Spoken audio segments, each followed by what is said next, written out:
Welcome friends, एक नए video के साथ मैं प्रोफेसर सीपी भसीन आप सबका हृदय के अंतःकरण से स्वागत करता हूं। मित्रों, हमारे देश के प्रधानमंत्री आदरणीय नरेंद्र मोदी जी 4 दिवस की यात्रा पर हैं। 4 देशों की यात्रा पर थे, लेकिन कल वो ट्रिनिडाड एंड टोबैगो में जब थे, थोड़ा प्रोनाउंसिएशन में दिक्कत आ जाती है, ट्रिनिडाड एंड टोबैगो, वहां की प्रधानमंत्री जी श्रीमती कमला प्रसाद बिसेश्वरी जी ने जब उनको सुंदर हरे पत्ते पर भोजन सर्व किया था, तो उनका यही कमेंट था, कमला जी के पूर्वज बिहार की धरती से आए हैं।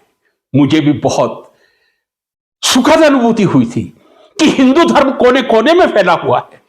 कहां है ये न्यूजीलैंड का एक द्वीप ट्रिनिडाड एंड टोबैगो, वहां तक मेरा हिंदू धर्म, मेरे देश के लोग गए हैं। किसका छाती किसकी चोरी नहीं होगी। लेकिन सुबह जब समाचार सुना, बिहार में सिवान में 3 निहत्थे लोगों की एक साथ हत्या कर दी गई। पटना में एक व्यापारी की हत्या कर दी गई। क्या समाचारों में यही सुनने को मिलता है? राजस्थान के एक शहर में 2 समुदाय के लोग कल आपस में टकरा पड़े थे और वो टकराहट यहां तक पहुंच गई थी, कड़वाहट, एक व्यक्ति की मौत हो गई थी। बहुत दुखद है। परम पिता परमात्मा से प्रार्थना करता हूं, उनको मृत पवित्र आत्मा को अपने चरणों में स्थान दे।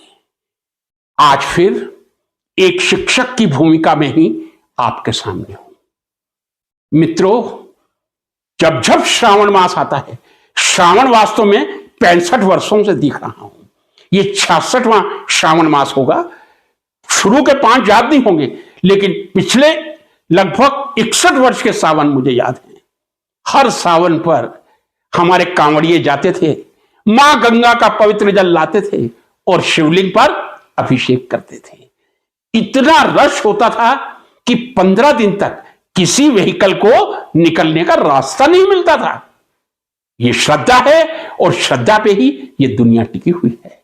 भोलेनाथ को मैं भोलेनाथ के चरणों में अपने आप को समर्पित करता हूं, नमन करता हूं। फिर श्रावण का महीना आने वाला है, लेकिन पिछले 3 या 4 साल से श्रावण मास जो हमारे भोलेनाथ को, शिव शंकर जी को समर्पित है, और ना उनका प्रारंभ है ना उनका अंत।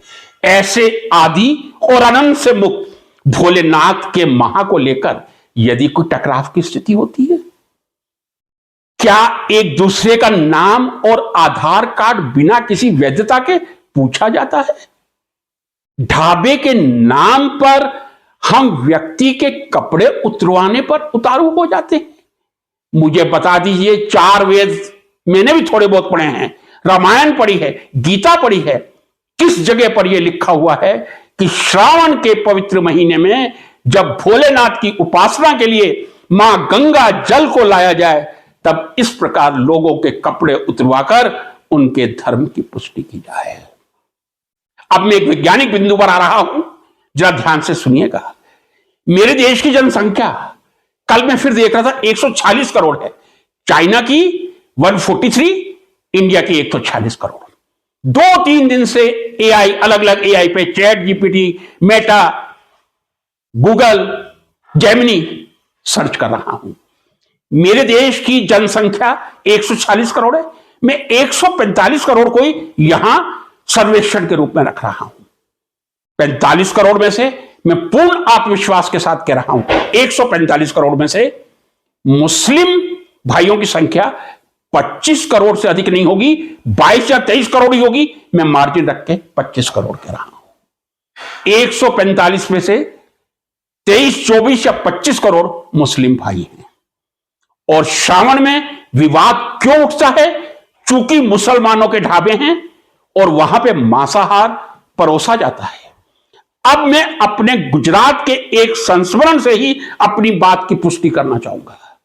मैं 26 साल गुजरात की धरती पर रहा, उससे पहले 23 साल राजस्थान की धरती पर रहा। संयोग से राजस्थान और गुजरात 2 ऐसे राज्य हैं जहां शाकाहारियों की संख्या पूरे देश में क्या, पूरे विश्व में सर्वाधिक है। राजस्थान और गुजरात, दो ही राज्य में फिर दोहरा रहा हूं। जब कभी मैं राजस्थान के किसी भोजनालय में जाता था, गुजरात के किसी भोजनालय होटल में जाता था, मुझे यह कहने की आवश्यकता नहीं पड़ती थी कि जरा ध्यान रखिए मैं प्योर शाकाहारी हूं, नॉन वेज का हाथ ना लगे, क्योंकि मुझे मालूम है राजस्थान में शाकाहार ही सर्व होगा होटलों में, और गुजरात में, यदि मेरी बात गलत है तो कमेंट बॉक्स में मुझे कंट्राडिक्ट कीजिए, अभी कुछ हिंदू होटल खुले हैं, मुस्लिम भाइयों के ही होटल थे, और किसी मुस्लिम भाई के होटल में जाकर कहने का या पार्सल से मंगवाने पर फोन पे ये कभी कहने की जरूरत ही नहीं पड़ी, कृपया मैं शाकाहारी हूं, जरा ध्यान रखिए। मित्रों, जहां कोई खाएगा नहीं तो वहां बनाएगा कौन?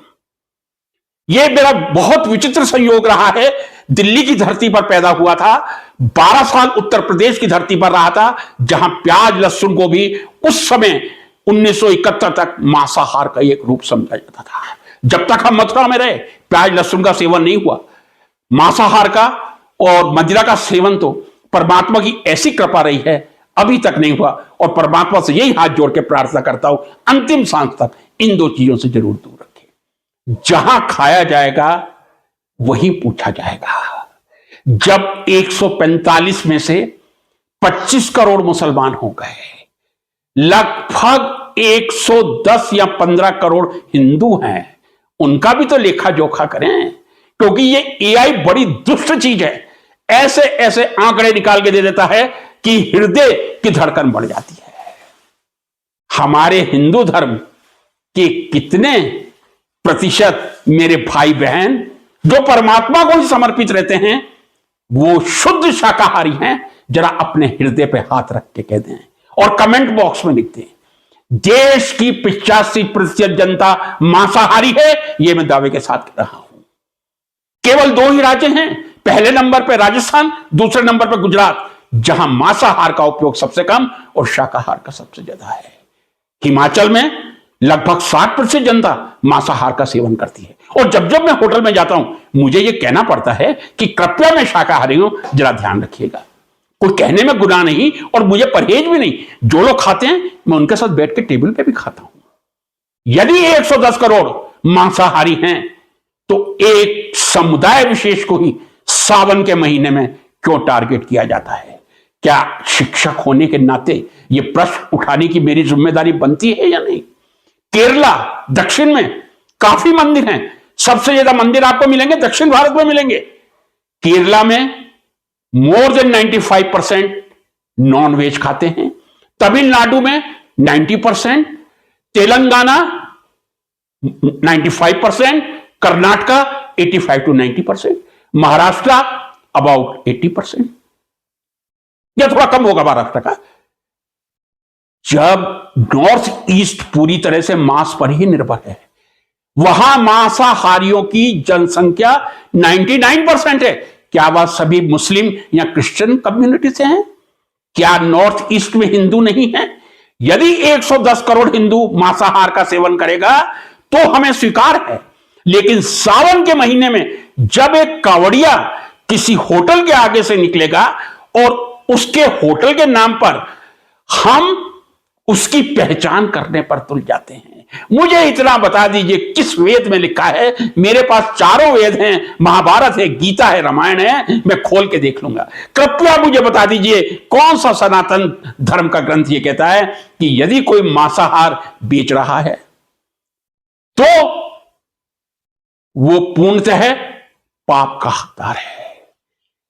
फिर एक प्रश्नवाचक चिन्ह लगा रहा हूं। जो भी स्टेट नॉन वेज डोमिनेटिंग है, Kerala, Tamil Nadu, Karnataka, Telangana, Mizoram, Andhra, other north east state, Maharashtra, क्या सभी मांस की दुकानें केवल मुस्लिम चला रहे हैं?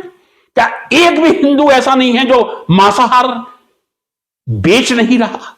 खाने को तो मैं कहता हूं खाइए, जो जिसको अच्छा लगे। मुझे नहीं अच्छा लगते, मैं मरते दम तक भी नहीं खाऊंगा, ताकि मैं यद्यपि राजपूत परिवार से हूं। एक राजपूत परिवार में हमारे यहां पंजाबी क्षत्रिय राजपूत ड्रिंक और नॉनवेज स्वागत का एक सबसे सुयोग्य साधन माना जाता है। इस प्रकार की मानसिकता से बाहर निकल जाएंगे। एक देश का टुकड़ा हुआ था मित्रों, मेरे माता पिता रोते हुए आए थे और जब वो अपनी कहानी सुनाते थे, मैं तो 59 बॉर्न हूं, वो 47 में आए थे, उनकी आंखों से अश्रु की धारा बहती थी। मैंने वो पीड़ा देखी है विभाजन की। पूरी जिंदगी पिता मकान नहीं बना पाए थे जब वे पाकिस्तान के कैम्बलपुर से एक बहुत बड़े जमींदार के रूप में आए थे। इतना मैं फिर आपसे निवेदन करूंगा, 23, 24 या 25 करोड़ जनसंख्या कम नहीं होती मेरे दोस्तों। 10 ऐसे राष्ट्र आपको मुश्किल से मिलेंगे जिनकी जनसंख्या 25 करोड़ से ज्यादा होगी। 198 में से केवल 10 ऐसे राष्ट्र होंगे जिनकी जनसंख्या 25 करोड़ से अधिक होगी। Live and let do live. ये जो सनातन बनने का, मैं कट्टर हिंदू हूं, मेरे घर में मांस का टुकड़ा नहीं आ सकता, मदिरा की बोतल नहीं खुल सकती, कट्टर हिंदू हूं। लेकिन हिंदुत्व के नाम पे इस तरह मानव के साथ अत्याचार करना, और वो भी पिछले 3-4 साल से, और वो भी सावन के महीने के नाम पे, भोलेनाथ के नाम पे, गंगा, पवित्र गंगा जल। अरे जब आपने गंगा जल पे आपको विश्वास नहीं है, जिस समय आप गंगा जल की एक चरणामृत की बूंद मुंह में डाल लेते हैं, आप पवित्र हो जाते हैं। मरते समय इंसान, हमारे हिंदुओं के यहां अंतिम समय क्या होता है? तुलसी का एक पत्ता और गंगा जल। गंगा जल जैसी पवित्र, यदि आप किसी मुस्लिम के ढाबे पे शाकाहारी भोजन कर लेंगे और कहेंगे कृपया मांसाहार को हाथ ना लगाएं, वो आपको शाकाहार देगा। कृपया इस संकीर्ण मानसिकता से बाहर आया जाए। राजनेताओं को चाहिए वो इस तरह देश के टुकड़े करने का प्रयास ना करें। एक टुकड़ा हुआ था, बहुत पीड़ादायक था। 24 करोड़ जनसंख्या कम नहीं है, एक राष्ट्र बनता है।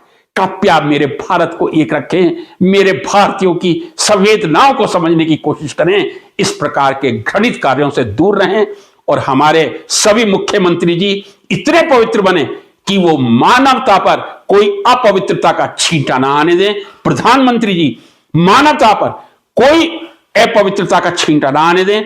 इसी निवेदन के साथ अपने वक्तव्य को समाप्त करूंगा। नमस्कार।